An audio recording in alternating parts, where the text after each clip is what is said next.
Hi, it's Katrina. Picture this. You're deep in one of the most remote, unforgiving places on Earth, Siberia.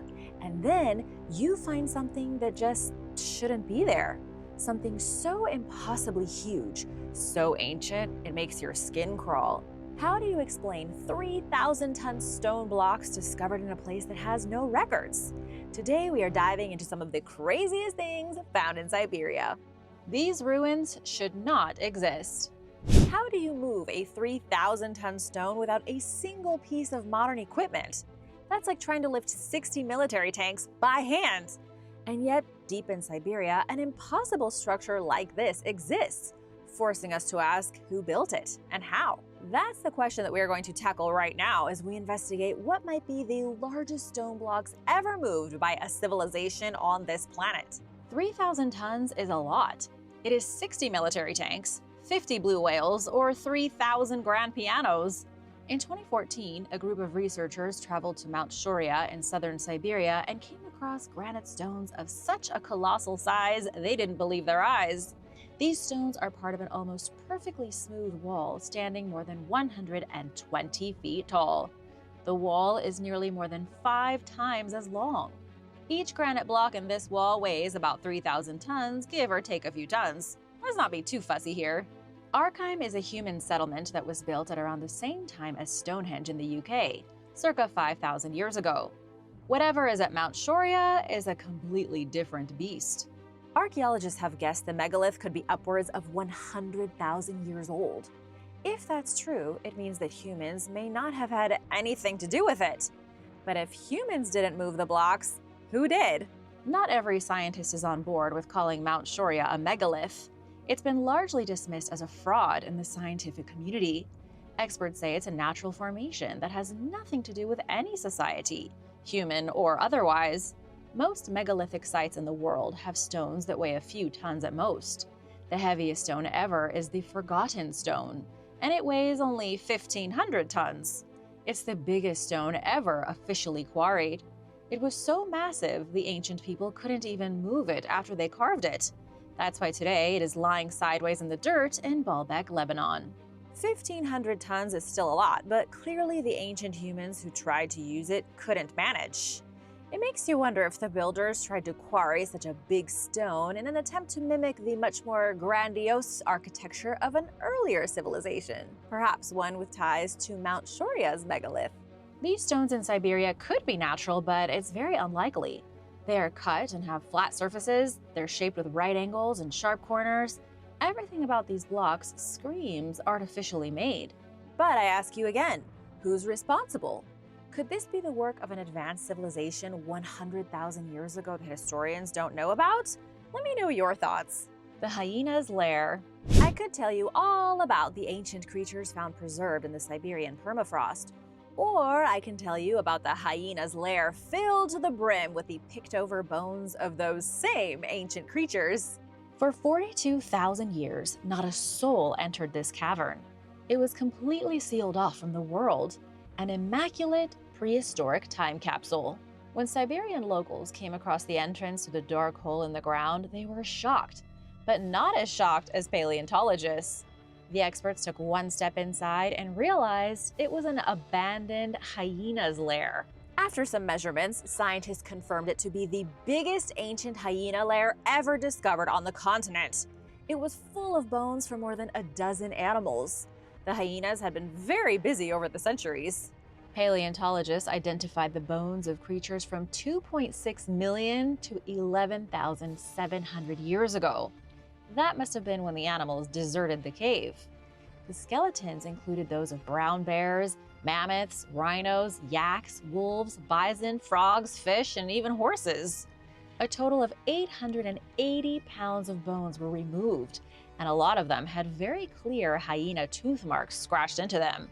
These were very industrious hyenas.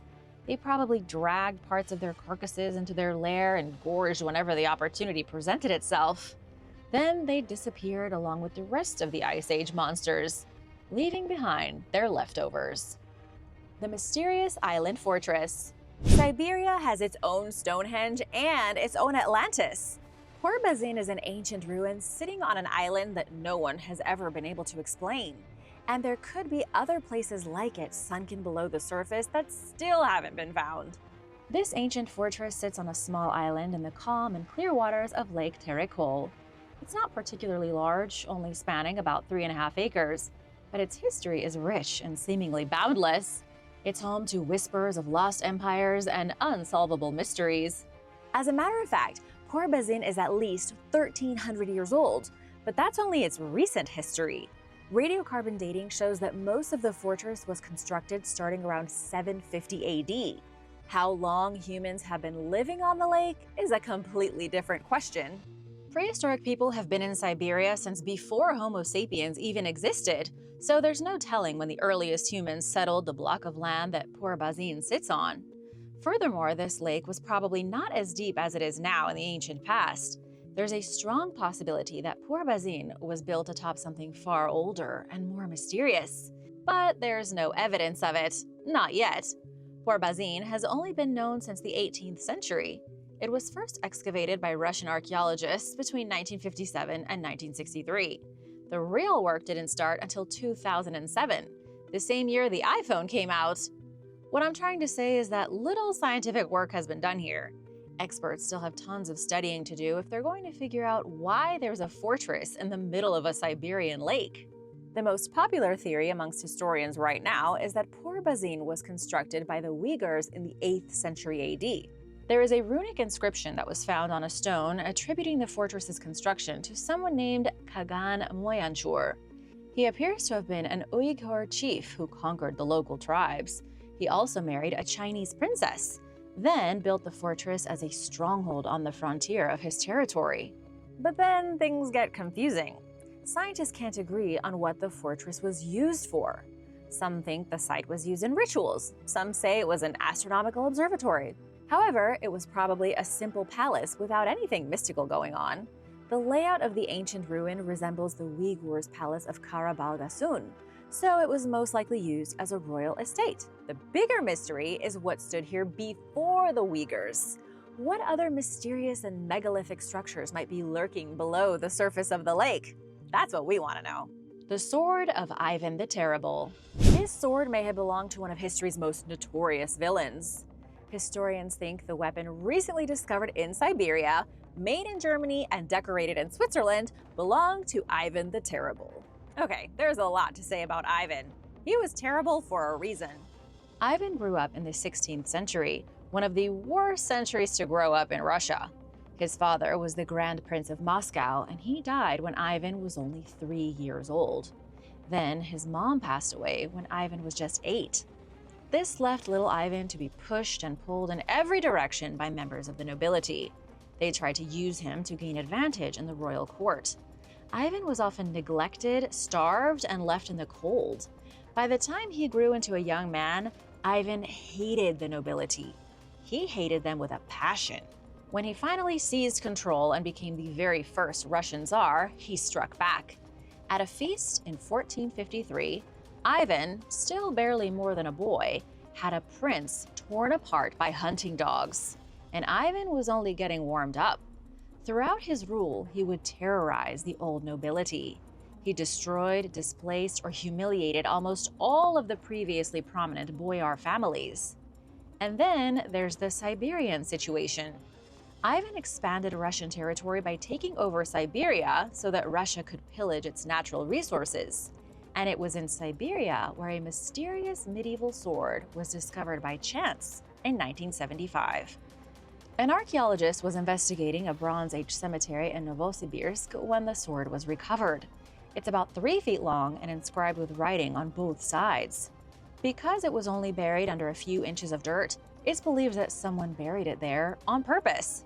The sword was a big mystery right away. Judging by its style, it didn't come from Russia or Asia. It is still the only weapon of its kind ever found in Siberia. Scientists dated it to the 12th century. Then they tracked its manufacturing location to the Rhine Basin of Germany. It probably went from Germany to Sweden, where it was equipped with a fabulous silver handle and a Norse pattern. The Latin inscription on the blade reads, "In the name of the Mother of our Savior Eternal, Eternal Lord and Savior, Christ Jesus Christ. Now, how did it end up in Siberia? That's the big question that everybody wants answered. It's possible the sword was carried along an ancient trade route on its way to parts unknown. The traders may have been passing through Siberia when they lost the weapon. It's also possible that the sword was taken as a spoil of war. Archaeologist Vyacheslav Molodin has a different idea. He thinks the sword belonged to Ivan the Terrible himself, Grand Prince of Moscow from 1533 to 1547. By the way, you should probably know that after a lifetime of bullying the nobility and picking wars with Poland, Ivan had a stroke while playing chess and died at the age of 53. After, Russia passed into the hands of his son, Fyodor, who was a known simpleton and died in 1598 without an heir. The end of the 16th century kind of sucked for Russia. Being without a leader plunged the empire into an era of lawlessness and anarchy that is still known today as the Time of Troubles. Molodin thinks the medieval sword may have been a gift to Ivan during his conquest of Siberia, but why it was purposely buried at the base of a birch tree is very strange. Maybe Ivan didn't want it, or maybe he buried it there as some sort of ritual. We'll probably never know. Cloning an extinct horse, yay or nay? I'm curious to know your thoughts on cloning. Scientists recently extracted blood from a very old animal pulled out of the Siberian permafrost. They are thinking about using it to bring an extinct species back to life. The liquid blood came from a horse, or more specifically, from a foal. It was found frozen in surprisingly good condition by mammoth tusk hunters in August of 2018. The hunters were on an expedition to Siberia's Batagayka crater when they came across the dead horse. The horse looked to have only died a few weeks ago, a whole season at most. But in fact, the horse died 42,000 years ago. Its kin aren't even on this planet anymore. The horse belongs to the extinct Lenskaya lineage. They've been gone since probably around the end of the Ice Age, 12,000 years ago. They went into the Great Void along with the mammoths and saber-toothed tigers and other primeval beasts of the ice. Researchers believe the foal probably fell into a mud pit, which then froze into permafrost. This is how most well-preserved animals in Siberia perished. It's the only reason they are found in such great condition. The horse still has its hair, its hooves, and even its skin. The horse was taken to Russia's Northeastern Federal University, where scientists made a humongous breakthrough. Liquid blood was removed from the foal, and now South Korea is involved. The South Korean Suam Biotech Research Foundation is hard at work trying to extract viable cells from the blood samples to grow a new horse in their lab. It sounds like mad science, but anything is possible with the right technology. The issue is getting everything right. Scientists have already failed more than 20 times to grow cells from the horse's tissue. It's not easy. Still, Russian researcher Lena Grigorieva said the team remains positive about the outcome. Do you think scientists should be trying to clone extinct animals? And should they be focusing on a horse or woolly mammoths? Let me know in the comments. Unimaginable violence in prehistoric Siberia. The violence that went on among Siberian nomadic cultures is insane. A recent new analysis has revealed some gruesome truths that you might not be ready for. You have been warned. The recent analysis was led by scientists at the University of Bern. They investigated ancient skeletons found at the Tunug 1 site from 1700 years ago. The team unveiled a whopping 87 skeletons, both male and female. The Tunug 1 site happens to be right next door to an even older Scythian burial mound. The people these skeletons belong to suffered violence most of us can hardly imagine. It turns out the nomads of the Siberian steppe would have been right at home in America's Wild West. There was scalping, throat slitting, and even beheadings. Plus, the violence wasn't strictly man versus man. Women and children were also a part of it. Scientists came to this conclusion by carrying out detailed analyses of the bones. Almost all of the skeletons had suffered from one trauma or another. Some had been scalped, possibly while alive, and then their heads had been separated from their bodies. This was all very brutal, but what was the cause? Marco Millela said there was a political change in the centuries after Christ that strongly impacted the lives of Siberia's nomads. Around the 1st century AD, the Xiongnu steppe kingdom collapsed. This led to political instability and the widespread violence exhibited in the bones of these skeletons. The savagery of these mysterious people has also been confirmed by digging through the historical records. There are documents that refer to a nameless group of violent wanderers in Siberia. They plundered settled communities along the edge of northern China. The documents probably refer to these very Siberian nomads. They were like the Vikings, only without boats. They arrived in villages, slaughtered everyone, stole their stuff, and then fled on horseback. Biggest permafrost crater. There is one place where you can guarantee finding ancient fossils of beasts. Siberia's Batagayka crater is a big pit full of mammoth, horse, musk ox, and other prehistoric animal remains. I'm not exaggerating when I say it is the biggest permafrost crater in the world. The depression is massive, going straight down about 328 feet beneath the surface, and it's getting deeper all the time. The whole area used to be flat land covered in ice. Then, in the 1960s, Russian loggers cleared the forest and the landscape changed. The land started to sink as the permafrost thawed. There was drastic flooding once the forest was gone, which made the crater bigger and deeper. Now it's a sloppy, melting pool of frost and dead stuff. The rapid expansion of the crater has uncovered a crazy amount of fossilized material. Scientists have found petrified trees from ancient forests. They've managed to identify ancient types of pollen, and there's also about 650,000 years of climate data to be studied in the pit. In 2023, the Melnikov Permafrost Institute in Yakutsk conducted a drone survey of the crater. Scientists found that it is expanding dangerously quickly. They also hypothesized that there will be more craters like it forming in the near future. Scientists have tried to warn the world how dangerous this is for everyone. As more of the permafrost thaws and the crater sinks deeper,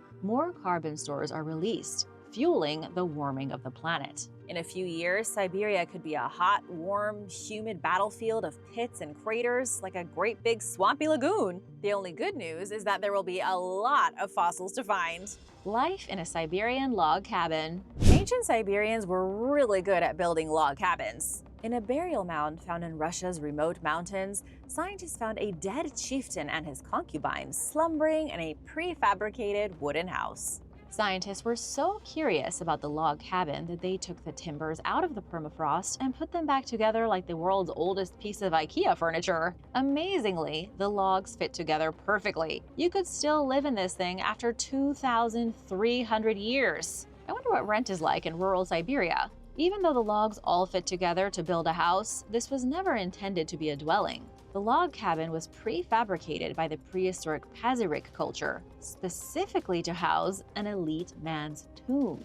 It was found buried in the Altai Mountains, roughly 5,000 feet above sea level. When archaeologists first dug it up in 1949, they found the mummified remains of a man with curly hair inside. He was buried next to his significantly younger female friend. It's believed she was either his wife or his mistress. One thing's for sure, the couple went into the next life together. They were heavily tattooed and buried with 9 geldings, horses, each one saddled and harnessed. They were ready to run with the horses when they got to the other side. It was the Soviets who dug up the tomb almost 70 years ago. You can now see the mummified couple on display at the State Hermitage Museum in St. Petersburg. But it was only recently that scientists went back to get the pieces of the log cabin. Dr. Nikita Konstantinov took the log house and reassembled it right beside the ruins of the mound. And here's what it looked like when it was done.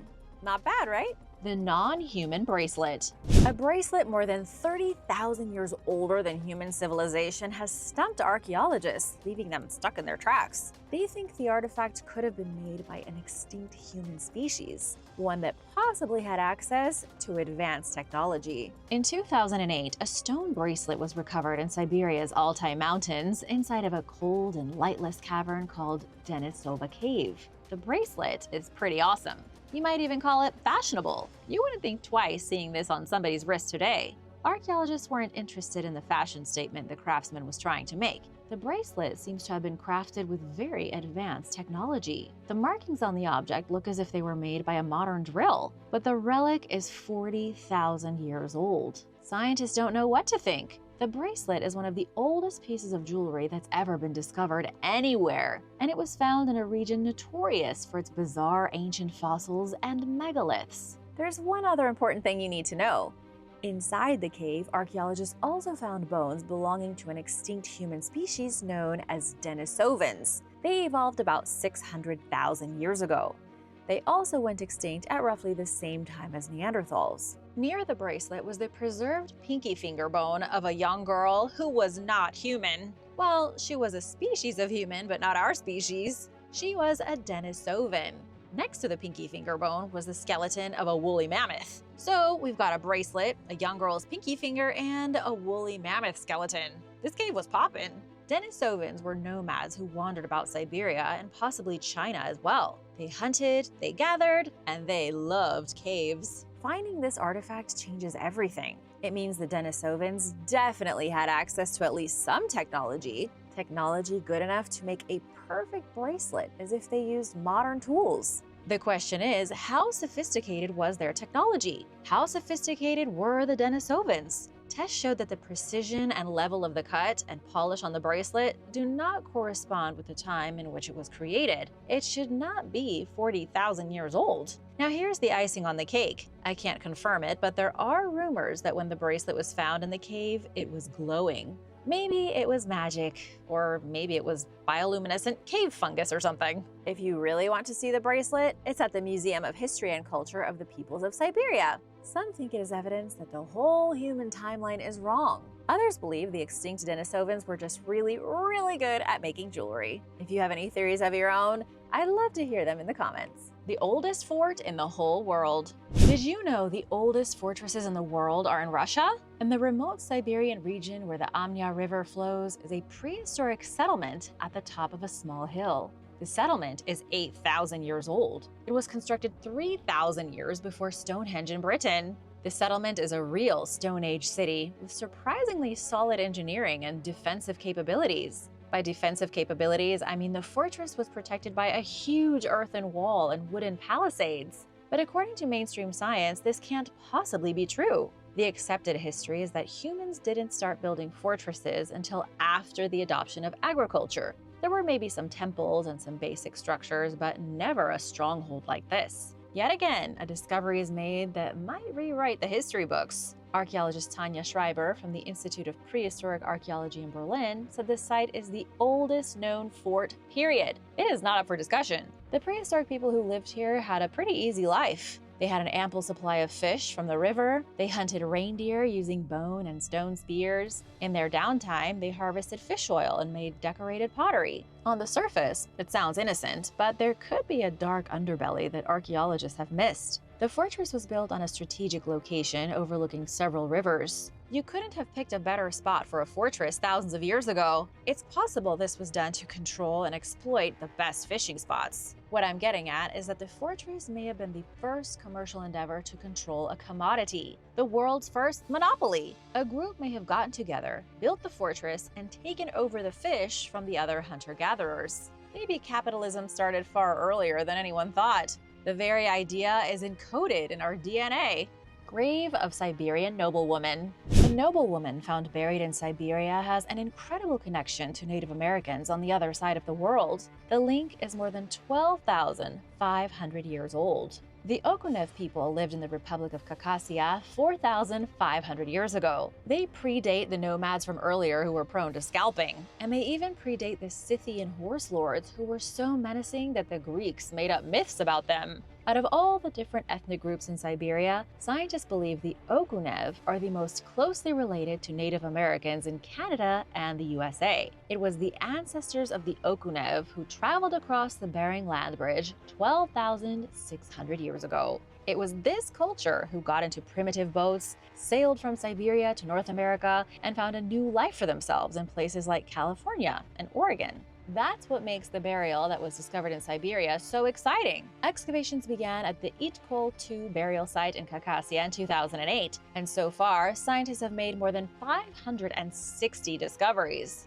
They believe the best is yet to come, which is quite something, considering the Noblewoman they just found was exceptional. She had 1,500 beads covering her, 100 pendants made from animal teeth, and a rare incense burner decorated with strange solar images. Inside this woman's grave was also the remains of a child, who was presumably hers. The head of excavations, Dr. Andrei Polyakov, said the woman had a lot of items in her grave for being so ancient. She was put in the ground at around the same time the Great Pyramid of Giza was going up. But who was she? All scientists know for sure is that she held a special status in the community. She must have been very important to receive so many grave goods. Maybe she was a queen or a priestess. The aliens of the Soviet Union. A UFO, a flying body, and a three-eyed alien. And don't forget the robot. In 1989, one of the most bizarre UFO incidents unfolded in the Soviet Union. And ever since, the area has been plagued by UFO hunters and tourists hoping to get a peek at an alien. On September 27th of '89, a couple of boys were playing football in the city park when something bright caught their attention. High above their heads in the sky was a glowing red ball. The boys stopped playing ball to watch. The glowing thing circled, vanished, then reappeared and descended until it was just above the park. Then it touched down, and what happened next is hard to believe. The boys claimed that an alien with 3 eyes, a disc on its chest, bronze boots, and a robot exited the mysterious object. Then the alien used a ray gun to make one of the boys temporarily disappear. The kid vanished into thin air and only reappeared after the alien got back into its ship and flew off. This is one of those weird stories that if your kids came home talking about it, you'd probably laugh and shrug it off. Maybe they saw a UFO, sure, why not? But a 3-eyed alien with a ray gun sounds like someone's been watching too many cartoons. But what if the boys really saw what they said they saw? Would an ET reveal itself like this? They were the only ones who witnessed the alien exit the ship, but they weren't the only ones who saw the ship itself. Lieutenant Sergei A. Matveyev at the Voronezh police station said he saw a body flying in the sky on the same day. Just a random body floating like a corpse drifting through the ocean, but in the sky. On October 9th, a correspondent of the Russian news agency spoke with a group of youths who said they saw a flying saucer in the sky on the same day as the body and the 3-eyed alien.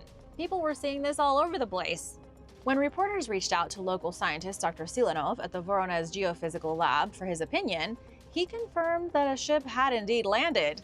Silanov confirmed it using something called biolocation. It's a form of ESP dowsing that the Western world has largely debunked as pseudoscience. A released document from the CIA dated to November 22, 1989, might have some significance to this mystery. The report stated that leading Soviet newspapers had recently started publishing an increased number of articles concerning unidentified flying objects. The document also noted that a permanent UFO study center had been established in Moscow. In 1989, the CIA was very interested in what the Soviets were learning in the alien department. They were tracking UFO sightings, compiling notes, and apparently keeping tabs on the UFO center in the capital. In the November report, there is even mention of a ship that crashed in the summer of 1988. The unidentified object was a sphere of unknown origin. It hit the hills outside the small village of Dalnegorsk and was obliterated. When military crews arrived on site, they were only able to recover some bits of what looked like glass and some small metal objects from the destroyed vehicle. There are dozens and dozens of stories just like this one. But what were the aliens so obsessed with Siberia for in the 1980s? And do these extraterrestrials really have 3 eyes and ray guns? Thanks for watching. What's your favorite crazy thing found in Siberia? Let me know in the comments below. Don't forget to subscribe and hit that notification bell, and I'll see you soon. Bye!